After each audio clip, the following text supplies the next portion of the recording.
Hi there, this is Brian Barnett with The Last Symptom. When I started The Last Symptom, I never in a million years imagined it would grow as it has. In these early shows especially, audio quality was often iffy, and there were references to services or online groups that are outdated and no longer in use. Great improvements have been made. Where should you go for all of the most up-to-date resources that I offer? TheLastSymptom.com is my permanent website full of free resources where everything is always up to date and that I encourage you to refer back to often. There are also a few modest paid resources at TheLastSymptom.com. These support my efforts and have allowed The Last Symptom to exist for as long as it has. These include one-on-one phone conversations with me, one-on-one Zoom video calls with me, and perhaps most importantly, the Last Symptom Fundamentals course, which is a 2-week, intensive, pre-recorded online video course that is far superior to things like DBT. The Last Symptom has a flourishing YouTube and Rumble channel where I publish regular orange slices, which are condensed video insights of 5 or 10 minutes in length. If you're just now discovering The Last Symptom, welcome. I hope you will find every insight and resource you need here for authentic and permanent recovery from emotional disorders such as borderline personality disorder. Now on to the show. I hope you enjoy. Brian Barnett is just a regular guy. He's not a doctor. He has no legal license in any field of mental health nor emotional health. Brian Barnett merely shares the insights he has gained from his personal experiences for anybody who may choose to use such information as they individually and personally choose, while accepting full responsibility for their own individual thoughts, feelings, and behaviors.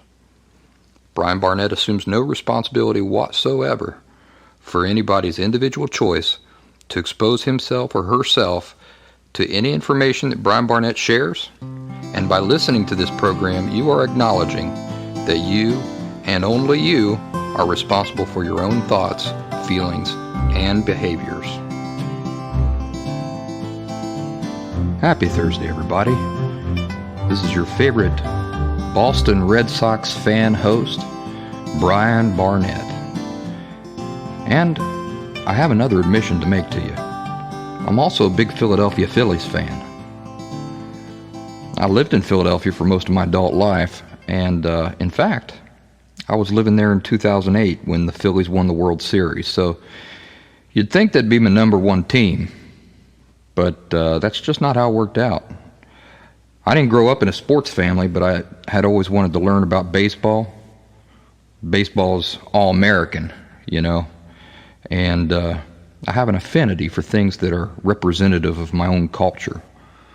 So what happened is that by the time I really started learning the ins and outs of baseball, it was 2013, and I was now living in New England, very close to Boston. I was following the Red Sox very closely that year, and they went on to win the World Series. So are you seeing a pattern here? Wherever I go to live, the local baseball team wins the World Series. So anyway, while I'm recording this, the Red Sox are in a postseason playoff series with the New York Stankies, and we've won the first game, and tonight is the second game in the series. So I hope that by the time you're listening to this, the Stankies are off crying in their milk, and the Red Sox are an inch closer to the World Series. Now, on to more appropriate topics about emotional health. I have another admission for my listeners and followers. This time of year is a little challenging for me. One thing that did not go away with my recovery from borderline personality disorder was this seasonal depression that I've dealt with for a long time. And this time of year, the change in season from summer to fall and fall to winter has always affected me. So why am I sharing this with you? Well, because for one thing, it's not a big deal. The experience is like a yearning or a sadness for past things. I walk around with this sort of burning little sweet agony in my chest. And this time of year, my past memories of time spent with people that I no longer get to see become heightened. But it's not like a crippling thing. It's just a sensitivity. In fact, I can perceive the difference in sunlight when it makes that subtle change between summer light to autumn light. When the sun's rays no longer feed plants and trees as richly as they did all summer. I can actually perceive that. I can see that change in the light. But I'm primarily sharing this with you because I often tell people that recovery from borderline personality disorder does not mean becoming superior to human. It's not like recovery from borderline personality disorder fixes every single thing you deal with. Your teeth don't magically get whiter. Your old knee injury doesn't repair itself. Gray hairs don't disappear. No, recovery from borderline personality disorder only eliminates the things that were directly connected to borderline personality disorder. And clearly the seasonal mood affective disorder, or whatever the brainiacs are calling it these days, has always been an additional thing that I've dealt with. So it's just important to be able to recognize where BPD begins and ends, to have a clear image in your head of that, so that you're not mistakenly attributing every single issue you deal with to it. The symptoms of the disorder either trace back to the root cause, or they're not part of borderline personality disorder. It's that simple. What I really wanted to talk about today is your feelings. And I wanted to share a story related to feelings. In my early teen years, my best friend's family started taking me on vacation with them. My family never went on vacations, not until I was older. And Jordan was the name of my best friend. Jordan died in a tragic car accident in Toledo, Ohio in 2005 when a girl who was going 30 miles over the speed limit ran a red light. It was about 4 o'clock in the afternoon. At any rate, his dad, David, was one of the greatest men and fathers I've ever known, and he became a lifelong mentor to me. He was a Cherokee Indian. He was a big, intimidating man. Big, broad shoulders. He looked like the kind of guy you wouldn't want to anger. And he loved fedoras. He loved to knit, believe it or not. And he liked Kentucky bourbon. Well, guess what? Nowadays I like Kentucky bourbon. I like fedoras. I don't yet know how to knit, but one of these days. When I was on the verge of entering my teenage years, David started pressuring my dad to allow me to go on vacations with his family. All expenses covered. And on more than one occasion, my father reluctantly allowed it. There was one night which I remember very, very clearly. It was the night before a big vacation. And I was over at Jordan's house, and we were sitting outside looking at the stars, talking about our upcoming plans for the next day and the days to come. By the way, my friend and his family, they lived in a barn. It was an actual barn that had been converted into a house. And they heated their barn house with a coal stove. So attached to the barn was the coal shed where all of the coal was stored. And we would scoop coal into a bucket and feed the stove at night. It was the night before our big vacation. Here we are, my best friend Jordan and I, sitting up on the roof of this coal shed, looking at the stars and ironing out our plans for the big vacation just hours away. Jordan was so excited. And out of nowhere he says, "Brian, why don't you ever get excited? I don't understand it. Every time we go on vacation, you show no excitement. You don't let yourself get into it." Now, I was probably 13 or 14 at this time, and I didn't know what he was talking about. I mean, I was looking forward to the vacation, and I didn't really understand at that moment what Jordan was talking about. So I just kind of brushed it off.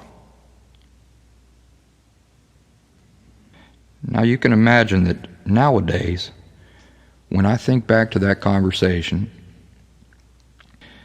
and to the two of us sitting on top of that coal shed having that talk, I'm able to look back and realize exactly what Jordan was seeing. And I can understand why he was right, and I can see that I was blocking those feelings of excitement. Kind of blows my mind because Jordan was probably 12 or 11 at that period of time. I would have been 13 or 14. I was 2 years older than him. When you begin to look at things from the perspective of, I really do view my feelings as shameful, as devoid of worth, a lot of things like this begin to make sense. Because what happens when you reveal a feeling or an emotion? It's like walking into a battlefield stark naked. It opens you up to pain. It's a terrible pain that no Band-Aid will ever be able to cover. You see, if anybody decides to take a shot at you while you're in that exposed, vulnerable state, they will get a crippling shot in. Because open and exposed like that, you have no means of defense. I think of it like nerve endings. Say with a bad tooth. Those nerve endings get exposed and oof, they are sensitive, boy. The slightest encounter has the potential to cause much pain. Notice that this isn't just some feelings that open you up to this state of vulnerability. In other words, it's not just sadness, for example, that opens you up to this state of vulnerability. It's all feelings that you choose to expose genuinely. The way you truly feel in any moment that is like having your nerve endings exposed, or like strolling into a battlefield buck naked. So I couldn't show excitement the nights before vacation because showing excitement would open me up for an emotional kill shot. Now note an important detail here. I wasn't simply protecting myself from an emotional kill shot from another person, for example. I wasn't necessarily worried that my best friend, that Jordan, was going to mock my feelings. No. Rather, I was protecting myself from an emotional kill shot from the universe. That is, from life. From a turn of circumstances wounding me. My feelings are inherently irrelevant and shameful, devoid of worth, and if I allow my genuine feelings to be let out in the open, the universe is going to slap them down. It's fascinating to me that borderline personality disorder begins with our parents slapping down our feelings. And it evolves into the belief that everything, even indefinite, non-defined forces, will do the same. This is where the word inherently really comes into play. Remember, when I talk about the two distorted core beliefs at the very root of borderline personality disorder, I say that the person with BPD subconsciously views their feelings as what? Inherently shameful, as inherently devoid of worth. And shameful means that they are a humiliating repugnance. Now we can ask ourselves, why was I afraid of feeling excitement the night before a big happy vacation? Because my feelings are an inherently shameful part of me. You see, they always betray me.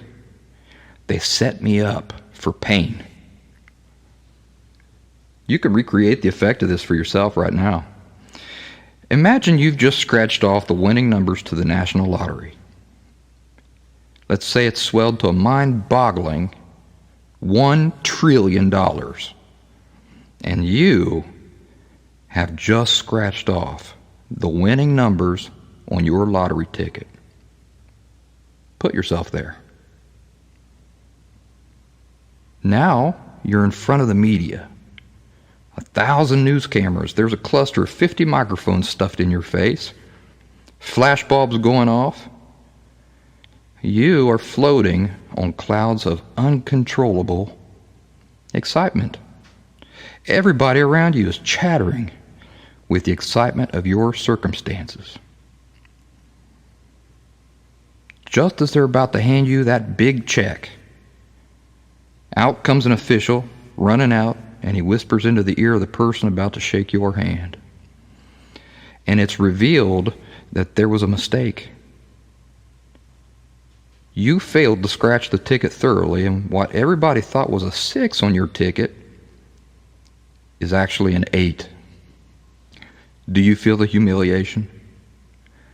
The agony of having your emotions floating at the very heights of the stratosphere, only to drop without warning through the soles of your feet like that? In almost all cases, it is this effect, the getting slapped down for your emotions, and the humiliation from that, which folks with borderline personality disorder are subconsciously trying to protect themselves from. They learned it so early in life that now it's a subconscious mechanism which is constantly on guard. Back to the big night before vacation. Anything could have happened between that night and the following morning. My dad could call up and he could say I couldn't go. There could be an earthquake. Or the car could break down. Or my friend's dad could drop over dead. Or a trillion things could happen. And then what would I feel? I'd be wounded. The pain from being at the heights of joy to the ground dropping out from beneath my feet.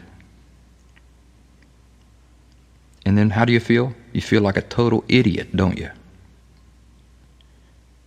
When that happens, you feel like a total idiot.